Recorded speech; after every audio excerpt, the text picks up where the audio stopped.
Dito kami sa Luneta, Rizal Park. Sa Luneta. Yung Quirino Grandstand sa kabila. Yun, nakikita mo doon.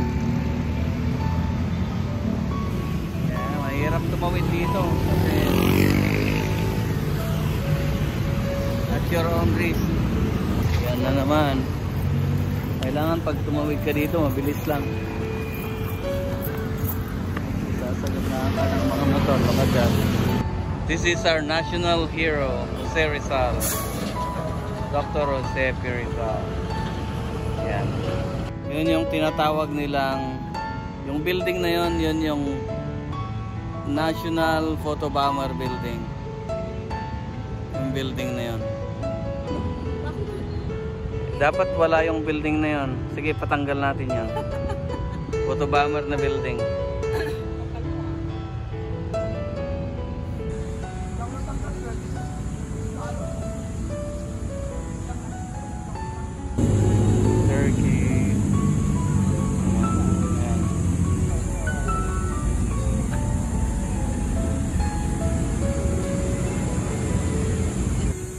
Dito ka talaga mag-date pag wala kang pera.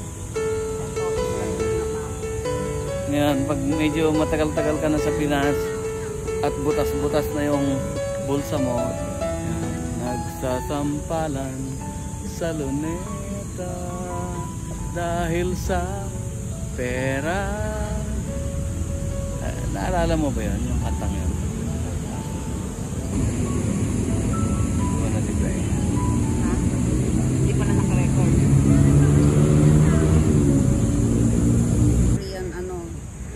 Yung monument ng Filipino-Korean soldiers. Ayan. Rizal Park Auditorium. Ayan. Once again, mali yung ano ko. Akala ko hindi ganito kaganda yung Manila. Maganda rin pala dito. Maganda talaga. Kasi probinsyano ako eh. Dapat pasyalan ninyo. Pasyalan natin. Balikan natin yung patronize natin. Maganda dito. Dito sa Rizal Park kami. Ang ganda pala. Ang ganda. At saka mura dito, mura. Wala kang gagastusan pag mag-date ka. Libre talaga. Upo-upo ka lang. Magbaon ka ng mangga, okay na. Ganda pala dito. I never expected this. Ay nako, ang prom D kasi. Ayos.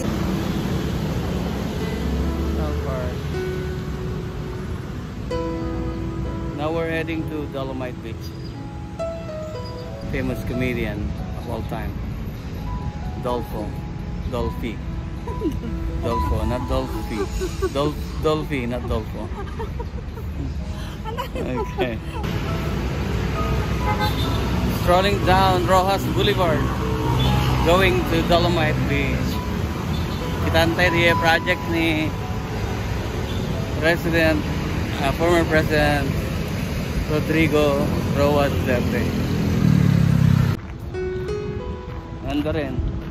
At least natanggal yung mga basura dito na hindi yung iniwan ni Erap ba? Iniwan ni Erap.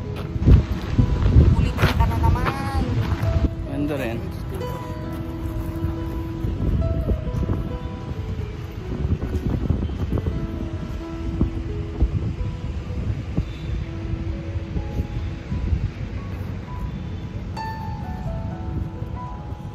Ayan. Dolomite Beach. Ito yung lininis ni former President Rodrigo Duterte. Okay naman. Kaysa puro basura ito dati. Medyo matapang pa rin yung amoy ng tubig. Hindi mo talaga maiwasan. Matapang talaga yan kasi karamihan ng mga sewage nila dyan, mga building napunta dito eh. Matatagalan to. Tatagalan na mawala.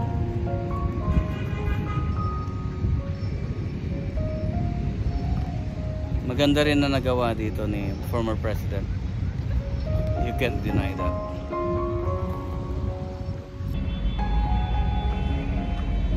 Yan yung Manila Bay noon. Maraming presidenteng nagdaan.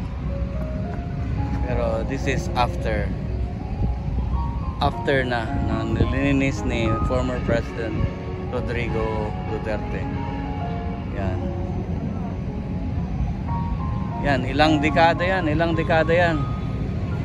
dekada. Wala man lang nakaisip na mga linis. Puro basura tong Manila Bay. Yan, magandang nangyari kay former President Rodrigo Duterte. Yan, lininis niya talaga. Yan yung resulta. Yan. Manila Bay, ito yung front ng Manila. Front ng Manila talaga to. O yan, yan yung kanya. From basura to tourist spot. Yan yung Dolomite Beach. Army nagre-relax dito sa Dolomite Beach. Wala pang tao kasi maaga. White sand. Alam nating artificial to, pero mas maganda na kaysa basura. Yung face ng Manila naging from basura to instant tourist spot. Yan.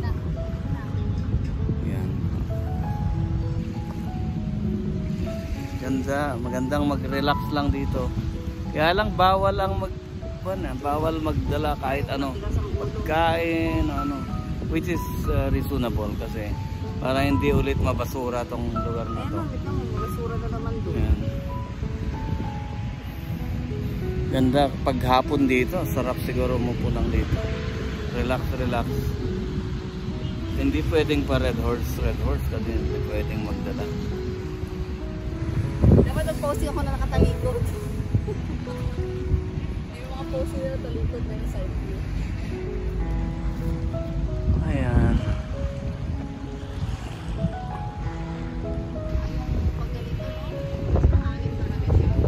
Kahit sa panaginip, hindi ko na panaginipan to na makakatuntong ako dito sa Manila Bay.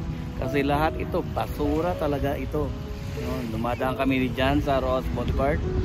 Daan lang kasi alam mo basura talaga to. Tulog ng tulog. Ayan. Ayan Kuya Eddie. Ang Dolomite. Malinis siya. Ayan si Sir Nem. Rest muna. Ako naman ang mag-video.